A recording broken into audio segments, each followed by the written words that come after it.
You are about to receive messages that may be harmful to your mental state. Your sense of reality will be questioned. Your view on things will be altered. You are now part of the meta. The meta controls everything. The meta determines what will and will not happen. You are watching the Meta Show.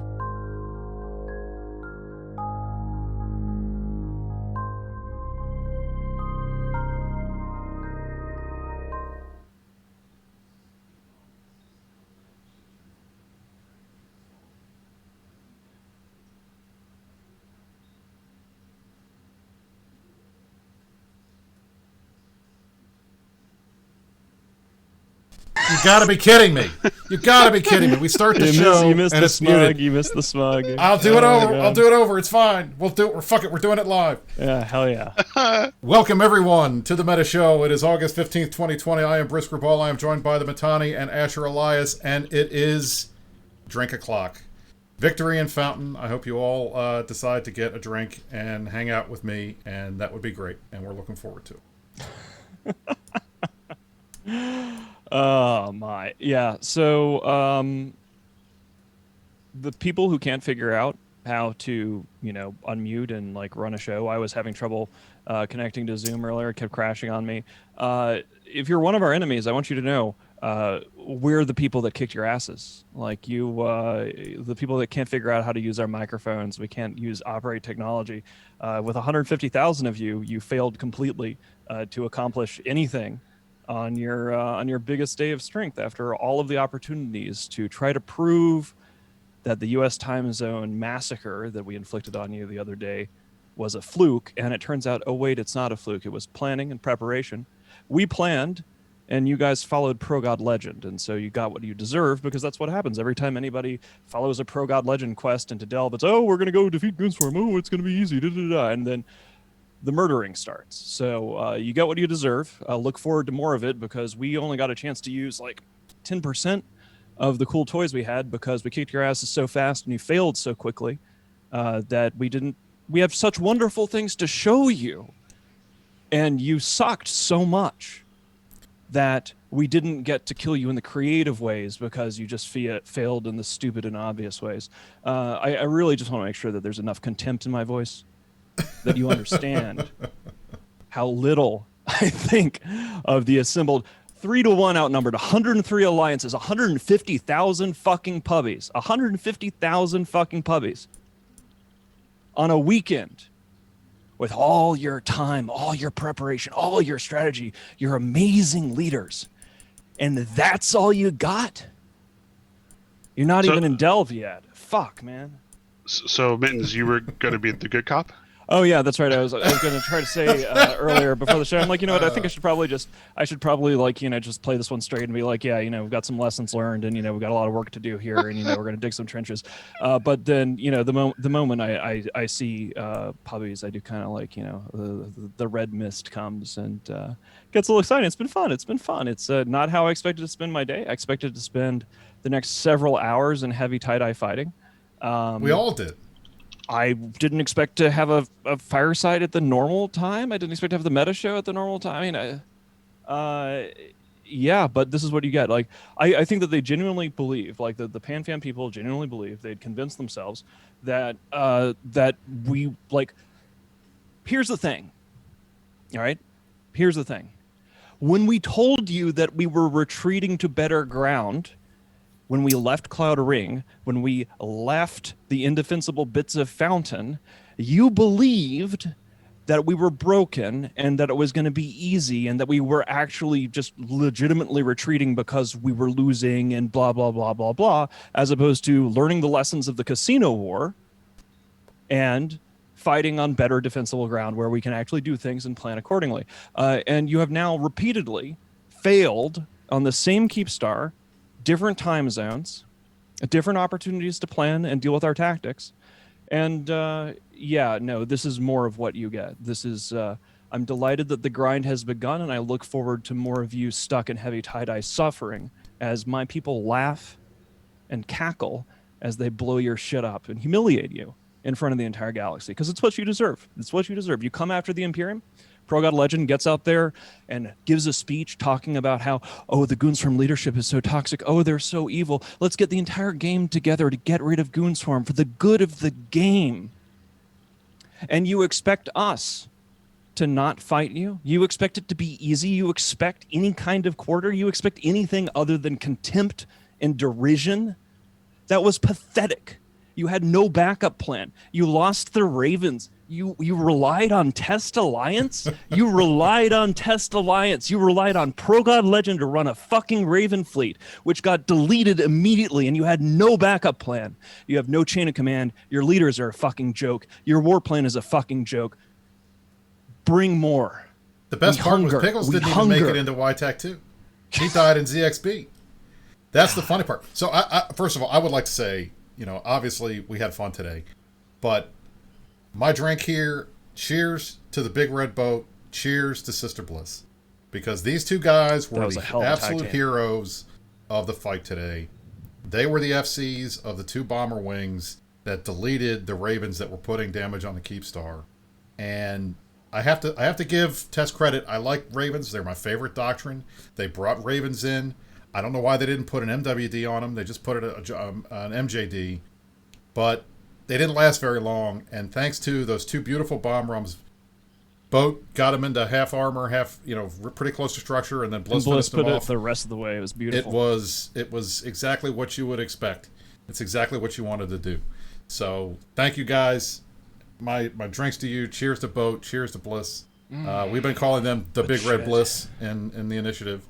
So we're very pleased with that outcome. It was very good. I want to ask Asher something. So, one of the things that I forgot about, because it was another Pro God Legend bit of nonsense, but about 3 years ago, and again, whatever, Pro God Legend made a bunch of herf blurf, and he went on Canadian television and dressed up in a suit and talked about $1 million battle involving, it seems like actually a fairly similar scenario to what just happened, and we were the ones in the opposing position. Asher, could you tell us a little bit about this? And what was that, and how did that relate to this? Yeah, today? it seems like a long time ago, but Pandemic Horde was unanchoring Keepstars in Cloud Ring, which at the time the culture lived in. I think the culture still lived in Fountain, or had just recently moved. Maybe that's why they were unanchoring them. So they controlled that area. They lived in Fade. But they were trying to take a Keepstar out, and then we realized, well, you can't unanchor a Keepstar if we are, if we ref it. So we were just sort of refing it over and over again, and it became like a big deal. And basically, there was a timer. I don't remember if it was armor or hull. I think it was armor, but I don't remember now. And we had decided to go there. We would Skynet, which send your carrier fighters over, and we would use sub capitals to shoot it, and and then PGL made this post on Reddit that got to the front page of all because he put it on gaming. It was a huge thing. It was it was calling us amazing. He tried to bait us into dropping our Titans and Supers onto the Keepstar itself, and we were not interested in doing that. We didn't do it. We used the fighters, and the Keepstar repaired. It was the same thing happened. And they spent about a week just hardcore memeing, mocking us, saying how dumb we were, et cetera, et cetera. All these dudes who were at that fight were at this fight. They all know exactly how it works. They've had 3 years of notice how it works. Everyone who is in command knows. Total failure with the same people involved. They were on the other side of the fight. Yeah. They should have known how this went, but they failed. Because, I don't know, they're fools, or they were smug, or it's Pro God Legend, or what the fuck ever. I've never defended Citadels before, by the way. This is the first time in my These are so cool. We have so many advantages. Remember, now. we're the crabs, right? We never leave our home. I've never defended Citadels before. We're usually the ones killing them. It's such a force multiplier. Holy. Oh my God. I cannot believe how good this feels. It is so goony. It is so goony. We have just been coming up with so much bullshit, and we didn't get to use. One of the reasons why I'm kind of frustrated is we didn't even get to use a tiny percentage of the bullshit. Listen, they got 60 Keepstars to kill. There'll be plenty of times to use all of the bullshit we've come up with. Yep. When they do 180 more of these, reset the clock. 180. So yeah, no, I never my defended it God. before. I've never defended like a keep star before. I don't think I barely defended a fort. It's so nice. It's crazy. It really is a joy. I mean, to be fair, like there are things that we could do better. Oh yeah, for sure. We're learning. That's like our second big like We had keep issues star too, defense yeah. doctrine fight. Like there's always Like, room for improvement. let's shout out the FC team. Like we had like 8 hours my of prep God. yesterday. We had logistics dudes like working like literally through the night. We had everyone going. Like this, there was so much work that went into defending this, and we're not in our final form yet. Like we could definitely We're only just now getting started. Yeah, we could and the definitely fact power that up more. yeah, And we have also more we don't time have to prep our now. caps or supers to use here. Like we don't have those available. because So they're not even fucking delved yet. so yeah, when they get through 3 more, then they get to start using caps and supers on the keep stars as well, and we have more stuff for when that happens. Yeah, I mean the thing is that these guys have failed completely, even when they have every advantage, right? They could be using supers, they have the cap advantage and fountain, they could be doing so much more, and yet instead they are making the same mistakes that they have made repeatedly. Number one, including following Piggles into a fucking delve invasion. I mean, come on. I'm sure that he will blame somebody else because that is his nature, but guys, I mean, I just want you to know we will do better next time. We are not going to just sit on our laurels from this victory. We learned a lot of better ways to kill you when you try to invade our space, and we're going to be working on optimizing that. It's not going to be necessarily a perfect record of success. I imagine that we'll still lose some keep stars. Eventually, we'll still lose. I mean, we did lose some keep stars. We lost some keep stars. That's right. I forgot. We lost some keep stars. We have lots of them. So we can talk about. We'll talk about that in a little while. we don't have like these we don't have people. Like they're going to get these ones in fountains eventually. Like there's just no these fucking puppies. Well, that's I mean that to Asher's point, that's exactly right. I mean, look, I love the fact that we won today. YTAC 2, that keep star there, it's not going to be there forever. I mean, it's not. We'll but you know what? Eventually, if you guys, if they can form more than 1,000 people more than we could, 1,000 characters more than we could, got them into place and still managed to fuck it up, that bodes well for the next couple of times we have to do this. Oh, Brisk, you think it was just 1,000 more? No, they had 3 more fleets. They just didn't let them come. There you go. Like, so at least almost 2,000 puppies of failure.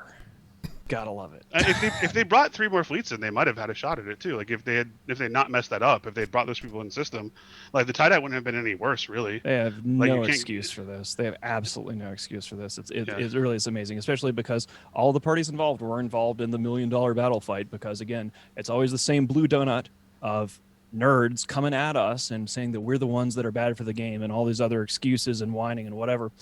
We were minding our own business. We went on a Jeff deployment, but you guys decided to storm the castle. We warned you. This is what was going to happen. Now it's starting to happen, and it's going to continue, and it's going to get worse for you. The more that you come at Delve, the better our puppy wood chipper is going to be, because we are having a shitload of fun. It's amazing. Every day we just have more time and space to find better ways to defend our space and better ways to make the invaders unhappy. You ever use one of those like really crappy electric weed whackers that like barely do their job? That's the puppy wood chipper in Fountain. One? Yeah, the puppy wood chipper in Fountain's the electric weed whacker. Yeah, because the ones that when they the guys that the legacy side trying to come in and query us and coming on period basis, they do. Periodically get the hammer dropped on them properly. And this fountain stuff, one of the things I think that's so much fun about this is watching the PanFam guys who were thinking that they were winning so hard and that everything was so great on the PanFam side because we seeded fountain and a lot of things were left to blow up undefended.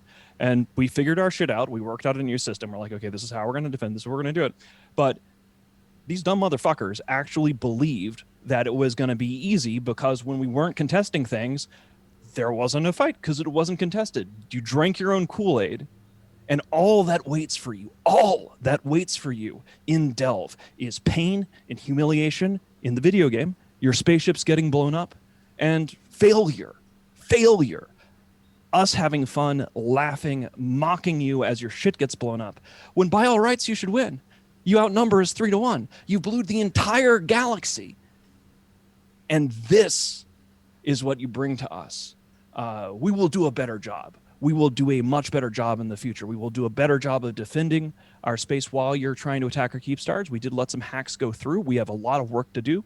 We have space trenches to dig. We have doctrines to optimize. We have a huge debrief after all this.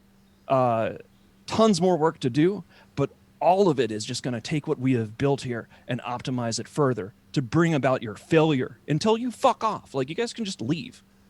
But as long as you're attacking us, we are just going to continually find better ways to mulch you. And seems to be working out so far. I mean, you know, we could be better. Could be better. We got some new things we can try. I can't believe these fucking idiots. That's how you do it. I can't even believe we're giving a normal meta show. Like, I expected this to last like 5 hours. Okay, so let me back up here. It took these motherfuckers 3 hours to do a shield reinforcement 2 days ago in USTC, right? They lost more than 600 ships, more than 900 fighters against us defending a keep star, which we didn't have a proper cash in. We didn't have proper prep for it. We got in, we started defending it, and it was like, oh shit, this is actually working. Like, we're actually like mulching their fighters. This is going places. So we like invested more in it, and we came up with new things. And it took them 3 hours to get through the shield timer, and that was in between 30 and 50% tie-dye. This was 2 nights ago in USTZ. That was the prep for this fight. This fight, of course, you guys didn't even have an opportunity to realize. We had armor plates on this baby. We kitted this baby out to be so awesome, and you didn't even really scratch the paint on the armor layer, which is incidentally a shitload heavier in terms of EHP than the shield layer. So if we had the same fight from 2 days ago, and it took you 3 hours to get through the damn shield layer, it was going to take you about 5 hours with the same tie-dye as 2 days past. But of course, you decided to bring like 4,000 fucking dudes, and tie-dye was like 10%, and would have taken you like 10 hours, 12 hours, something like that to get through the armor layer. That's what you have to look forward to, guys. Armor layer on these keep stars, T2 plates all the way. It is just a gigantic pile of go fuck yourself because you're invading us, and that's what you get. It's not about fun for you, it's about fun for us. And man, I'm kind of disappointed because we had all this. I can't talk about that on the show. Anyway, yeah. Good times. Good times. Good cop mittens. Yeah, I was totally going to be able to play good cop. Fuck, man. That's just. I don't even know. Like, it's. I got nothing. I got. You had nothing. Something. You just put it all out there. There's nothing wrong with having nothing. Actually shot it all over. It's everywhere now. All right. Well, so here's what we're gonna do, gentlemen, because Mittens has got nothing, and because there's some stuff we're trying to do in the background here to have some fun. We have a very special presentation today for all of you. Many of you have asked, and it's not Boat yet, but many of you guys have asked for a more in-depth conversation with Fountain Frank. So I took the opportunity this week to do a video, an interview at Fountain Frank's house with him. And so I wanted to get this ready so you guys could see it. And in the meantime, we'll do some more fun stuff as well. But without further ado, the Meta Show presents our exclusive interview with Fountain Frank. Hell yeah.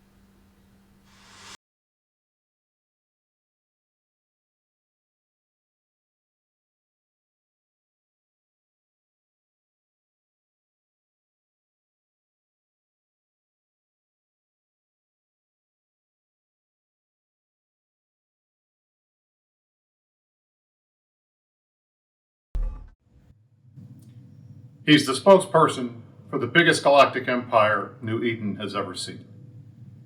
His name is Fountain Frank, and the Meta Show sat down with him for an exclusive interview to discuss his rise on the scene, what he thinks about the war in Fountain and the war in the rest of New Eden, and how he thinks things are going for the Imperium.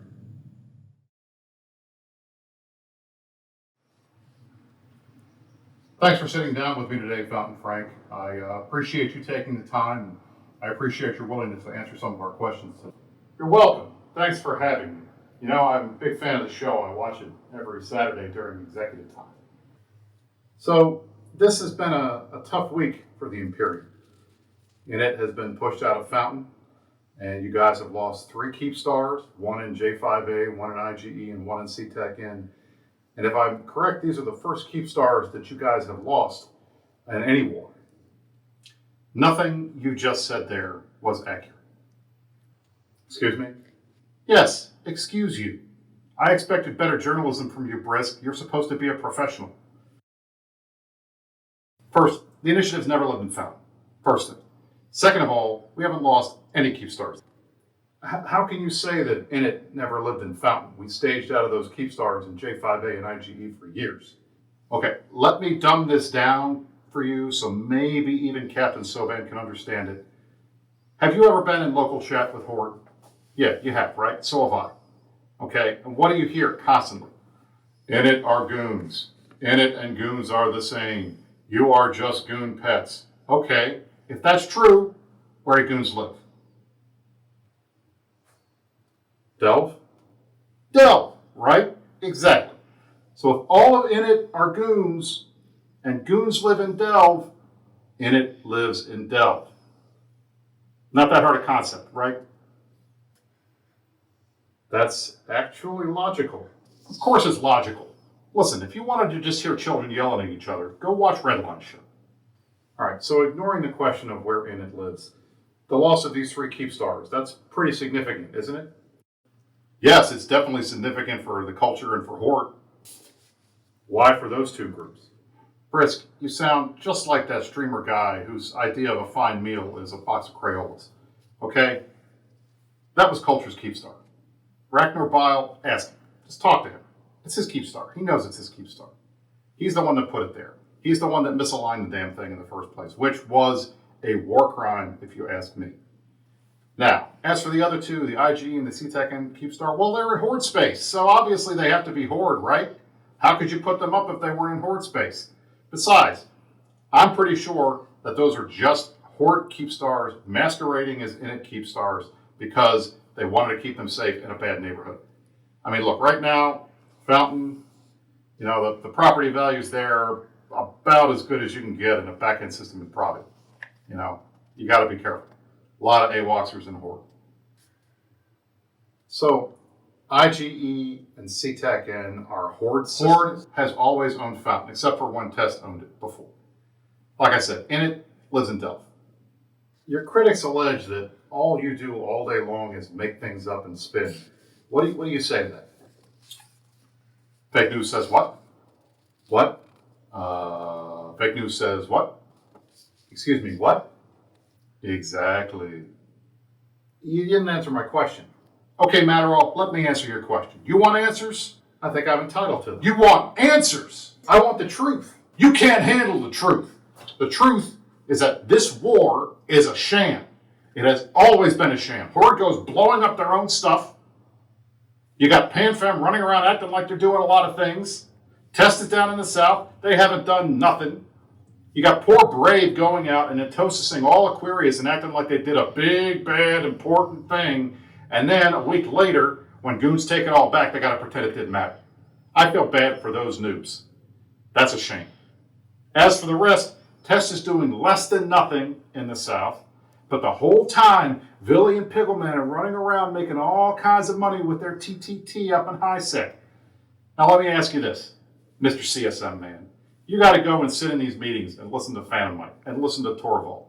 How can you look those 2 guys in the eye knowing they're getting better content running Abyssal PvP sites on Twitch and running and doing dread bombs in LowSec than you guys have in your little nullsec war? How are you going to sit there and enjoy that? I bet that's a lot of fun for you, isn't it? I know it's been hard. It is hard. And that's the shame about this whole thing. It pains me to say how fake this war is. But it is. But hey, you know what? Can't not fight it. You got to keep fighting. So we're going to keep fighting the war no matter what, even though it's not real. And the only people making any money are the guys selling cormorants and munions. Because God knows that they've whelped enough of those. But hey, you know what? As the old adage says, Brisk, follow the ISK. Frank, you've been very generous with your time here today. And I think you've given us a lot to think about. So it's been an honor.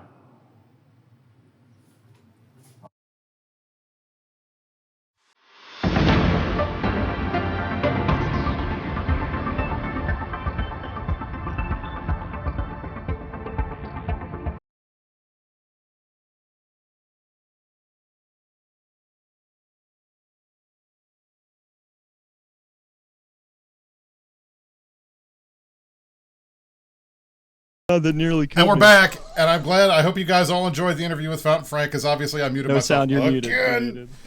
But the best part is, while we were doing our interview with Fountain Frank, we have our guest of the hour, the hero of the Imperium, the Big Red Boat. Welcome back to the Meta Show, Boat.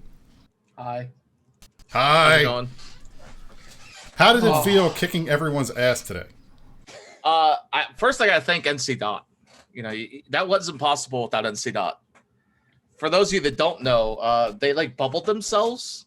You know, when we went to bomb them, so we couldn't get a warp in. But then some like NC Dot rapier burned out of the bubbles and kind of just sat in like this perfect spot to probe him out and like warp to him. So I probed him out and bookmarked his spot, and then like warped my bombers to that spot. And then like all the bombers like, yeah, we're 40 off them. So then we bombed. And apparently Brisk had the same idea because he used the same warping, which was kind of funny. And then they all died. It was great. Good. And apparently even better is like tests, like the it was either Piggles or Billy. Like right before the bombers decloaked, like when they landed, he announced to his fleet, like, get ready for the next 6 hours of your lives because this is where we're going to be. And then like seconds later, he sees bombers and he goes, oh. Like 6 minutes. 6 minutes. Sorry, yeah, guys. we need to rename this the Keepstar though to a proper name. It is renamed. We need to call it Y-200 Dead Ravens. That's really good. I like that. That is actually pretty good. That's even better than try harder. Try again. But yeah, no, we actually, to be honest, with all those jackdaws they had, I thought they were going to defend their missile off. But the first like 8 bombers that launched, they said that all their damage hit, and no defenders hit. And then like it wasn't until the second wave hit that like they said, okay, we got defendered. But I had 40 bombers, I think, that actually made it to system because we had to go around.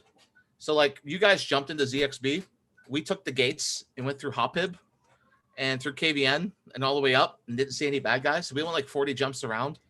And we actually loaded on grid on our perches while you guys were still decloaking to like burn off the gate. So there was no tie-dye to go around. So, yeah, it was nice. It was fun. I didn't expect the bombing run to work, though. The bombs haven't been working lately, especially in heavy tie-dye. That's what I was worried about, was the tie-dye, because we've had issues with that, you know? Well, yeah, during the shield timer we did, where like Init bombed like 8 times. And the Feroxes would always get out like with a sliver of armor because the bombs either didn't explode enough or weren't working enough. So I honestly didn't know if it was going to work this time.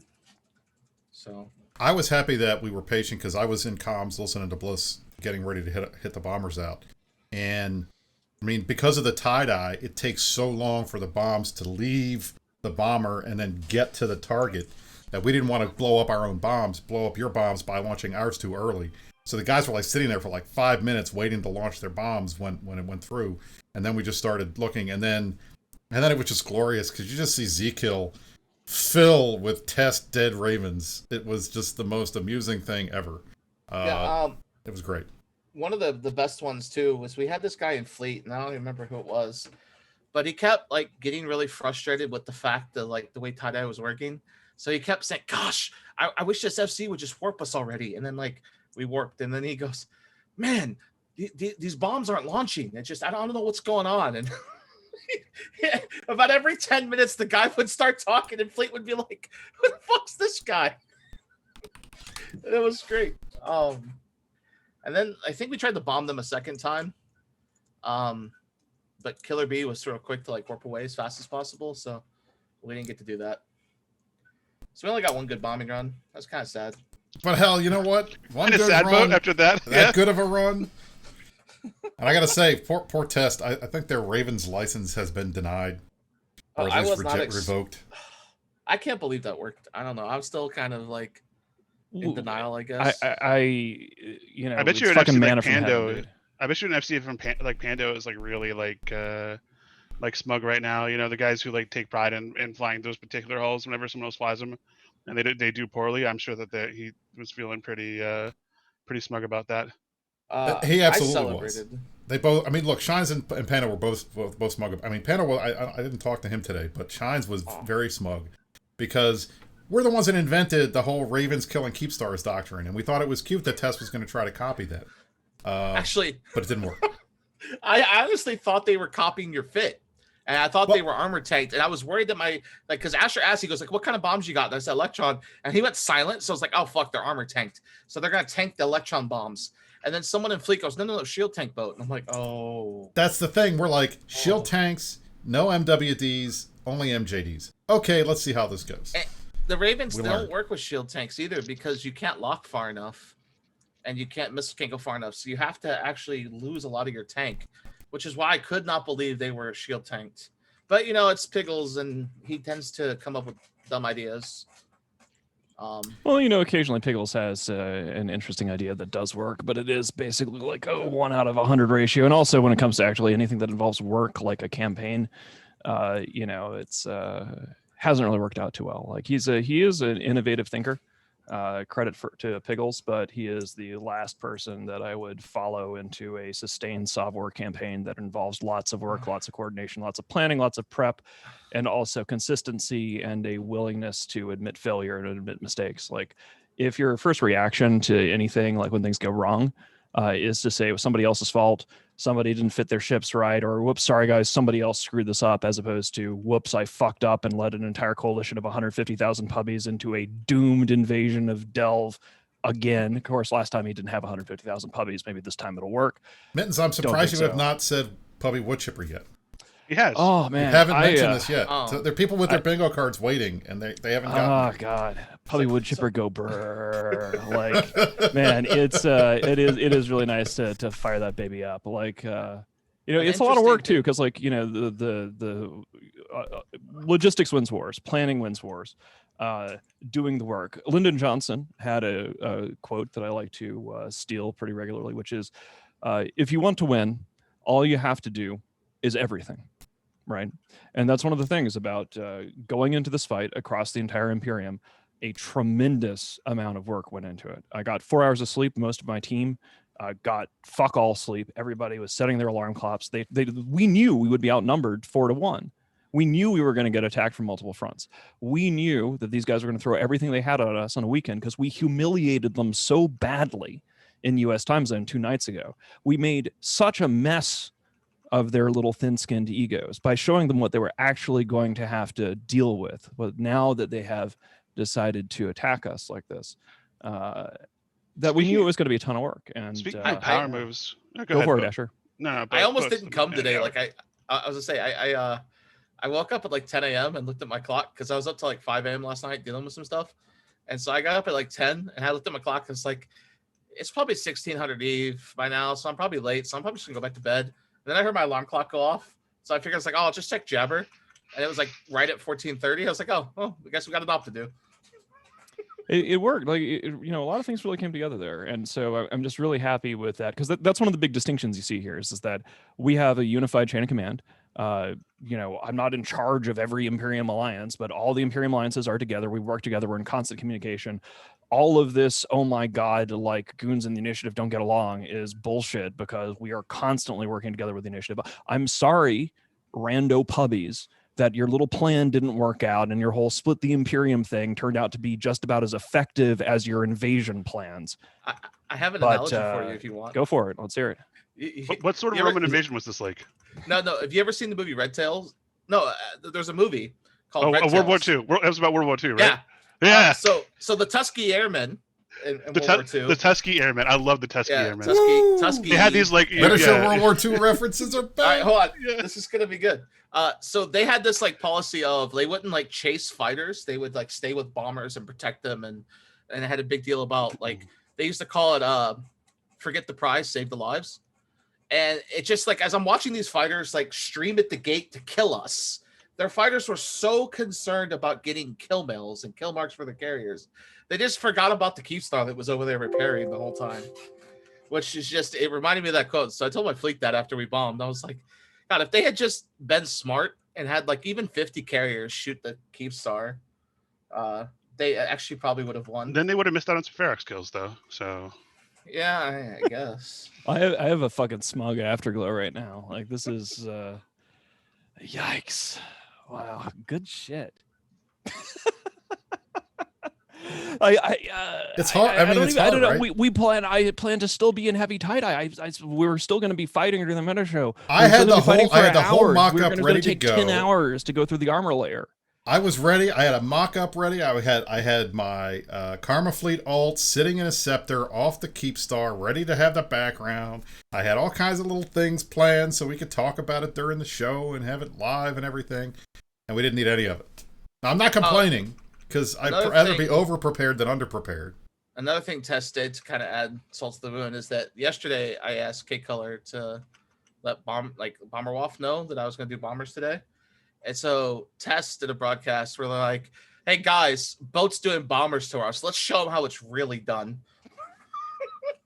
And then they went to bomb, and I think they killed a couple of Feroxes. Oh, well, I mean, to be fair, like the one good thing on the enemy side, at least on Test's military side, that actually does work is they do have Predators. They've got a pretty good bomber crew, but that's the only nice thing I can say about like Test's military or their leadership. They bombed me the other day. I pretty rarely get bombed. So yeah, like that's the one bright spark of competence. That was my fault. In all of Test's military is the bomber group. The rest of it's a fucking joke. I mean, also the buck stops here.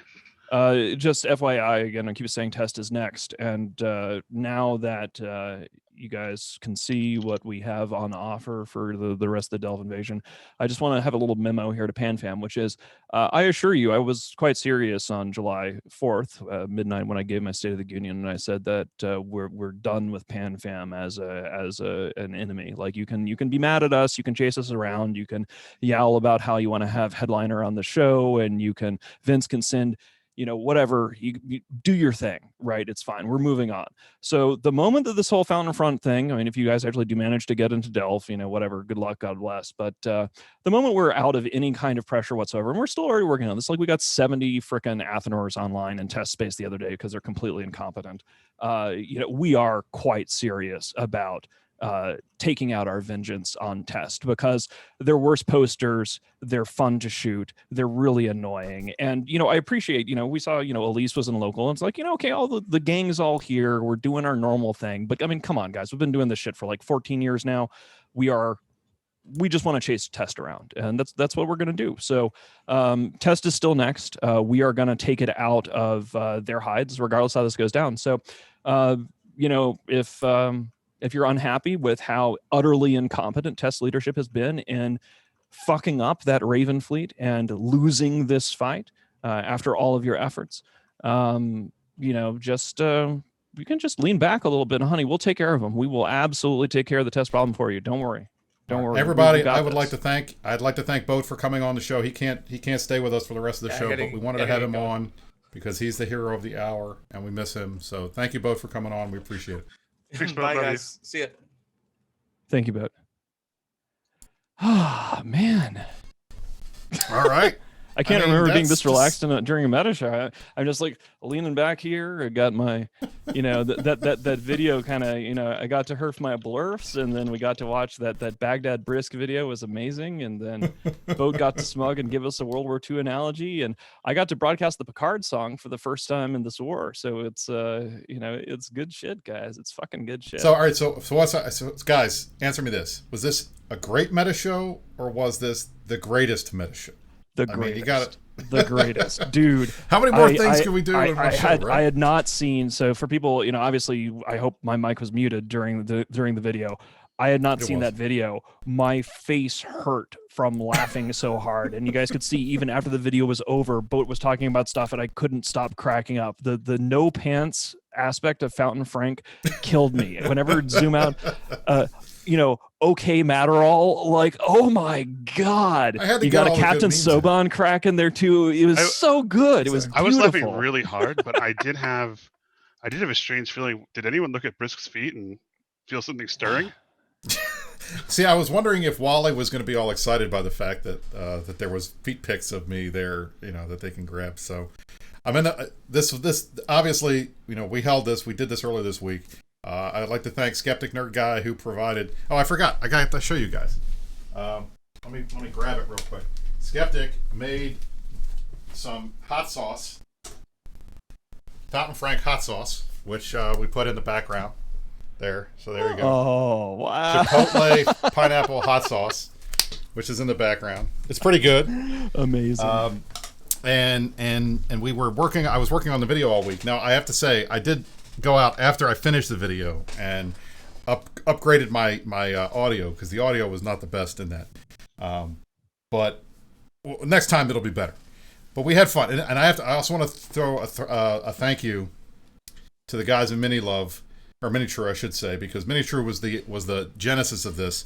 Froggy Storm mentioned last week. He said, wouldn't it be cool if you could do like Brisk interviewing Fountain Frank? Wouldn't that be funny? And it's like, yeah, but that'd be so hard to do, like production values. And I was like, I can do that.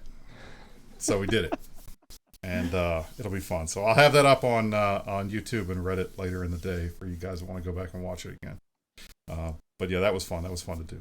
But thanks to Mrs. Brisk for being willing to put up with all the bullshit of me doing that and helping to do the taping. I love that too, because it's just rich that you guys put that together before we spent the last 48 hours kicking these guys' asses up and down pre-Delph, right? Exactly. And, exactly right.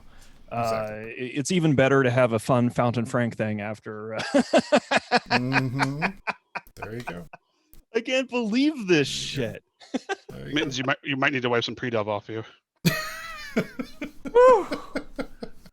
I got a little pre-delve down here. I got there you go. God damn. I'll fucking take it. Okay, so what we had a show plan we were going to talk about. We can pivot off of the fun a little bit, and I'll go ahead. We've got a little bit of actual news. Oh my god, I just have a bunch of fucking smug laughter at this point. That was very cathartic. Like it was nice. It was very relaxed. Now it was very shit. nice. All right, so we're going to do a brief piercing the corporate veil segment, and then we'll wrap the show for this weekend. So here we go.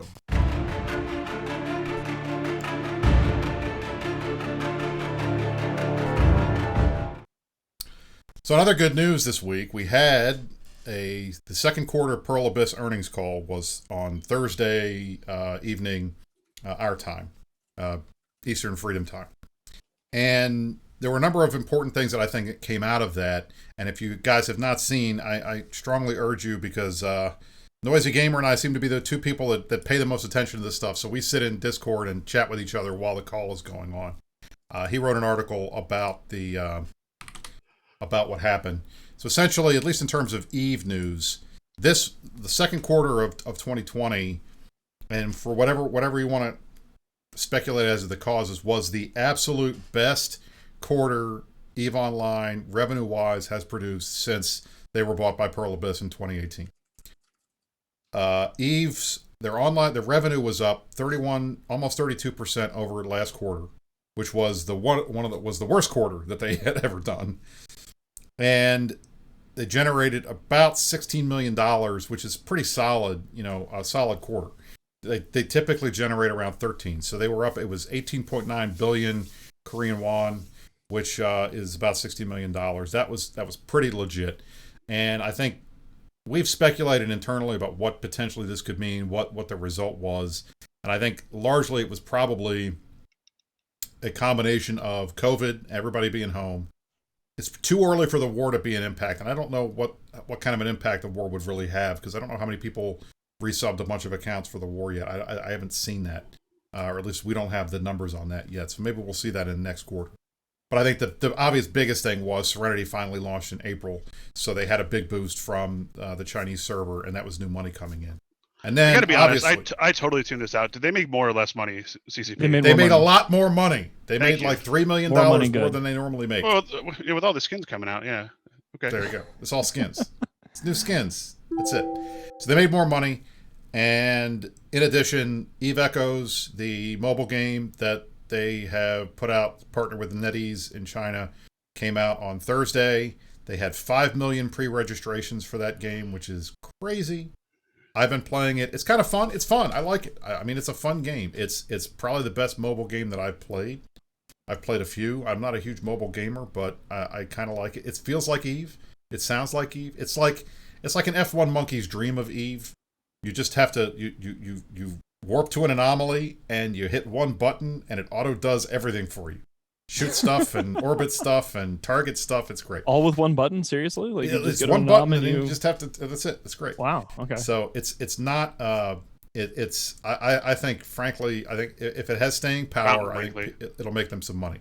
Fountain, frankly. It'll make them some money. But I think it's a good game. It's pretty polished. The launch went well. I alarm clocked for it. Oddly enough, it was 4 a.m. Freedom time, and I was up at 3:45, and the servers were on early. Jita is already like packed with 1,000 people all the time, so it feels like Eve. So if you haven't had a chance to try Eve Echoes, I suggest go out and try it.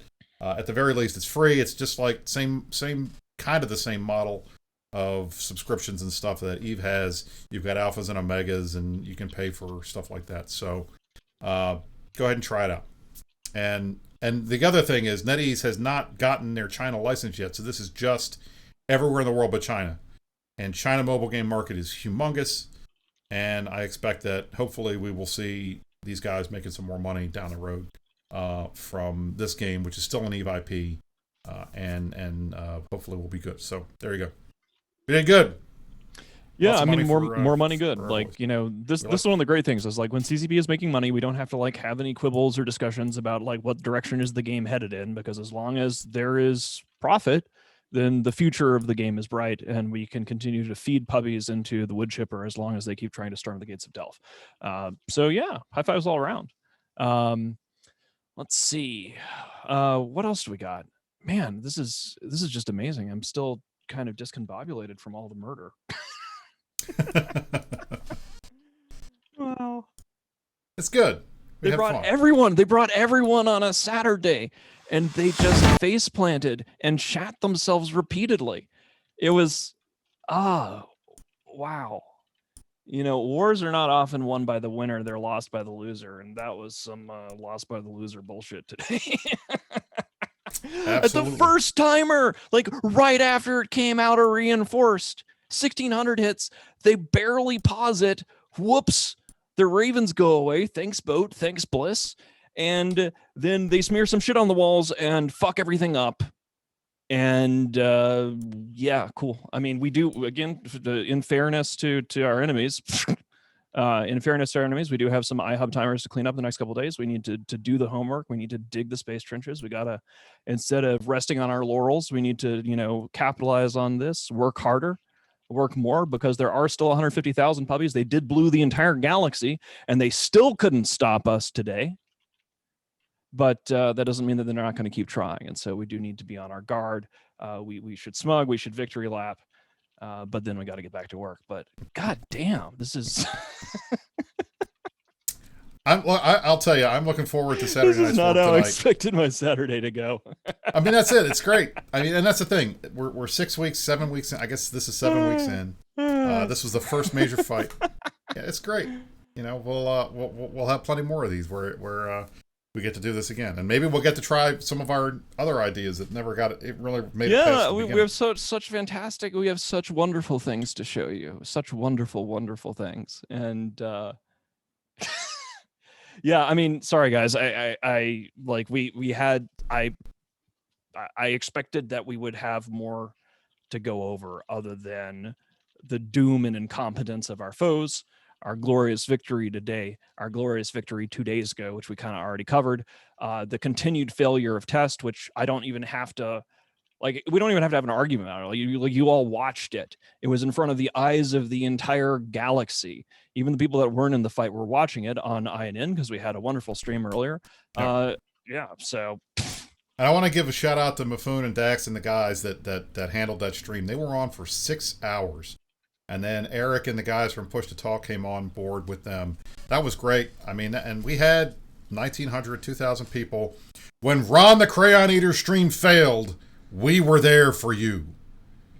INN was there for you. So even test stream failed because it's a test stream and everything they do turns to shit. Is that what happened? Or I mean, seriously, I don't know. It just cut out like in the middle, and then it was funny because I was watching the whole time, and we had like 1,200 or 1,300, and Ron had like 1,100, and then something happened to his stream, and I was trying to watch both of them, and it kind of cut out, so we got all of their audience.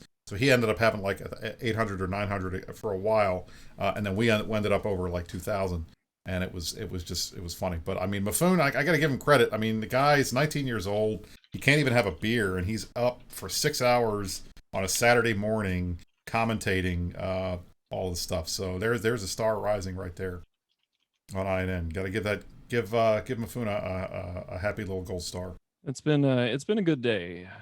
AK, I mean, there has never been a more apt description of AK status not used. It has very much been a good day because we had some AKs in that Keepstar. We were strapped. We were ready to go, and we did not have to use our AKs. So there you go. Yeah. Saw the lights of the Goodyear blimp. Good shit. And it read Matani's uphill. There you go. All right, gentlemen, I'm ready. We're a little early. We got a couple minutes, but I think that's about it. I mean, I have nothing other than laughter and contempt for our foes. I've been on this show for it's probably the least I've ever talked on this show. I've probably said 5 or 6 sentences. So, Asher, do you have any final parting thoughts? You guys have. Our you guys favorite FC. You know what? Like FC in the Imperium. I think I've already said this, but I just want to say shout out to all our dudes who did the prep for this because it was an insane amount of prep, Ton of work. And they're just on fire. So I know a lot of people were spending 8, 9, 10 hours yesterday getting ready for this. It's awesome to have people that committed that, and then it's awesome to have that commitment pay off. And I just want to welcome the Pappy side to what it's like to do it without us having capitals, and I'll see you in 180 more of these when we have capitals. Have a great year. There you go. All right, gentlemen, I want to thank all of you for joining us. I know you've been watching 6 hours of straight Imperium news streaming. So thank you for joining us for the Meta Show for the last hour. I'm Brisker Ball. I am joined by the Matani and Asher, our favorite FC. Thanks for being here. We will see you next week. Pine cones, Delenda Est, and you stay classy. Nui. That was a good show. That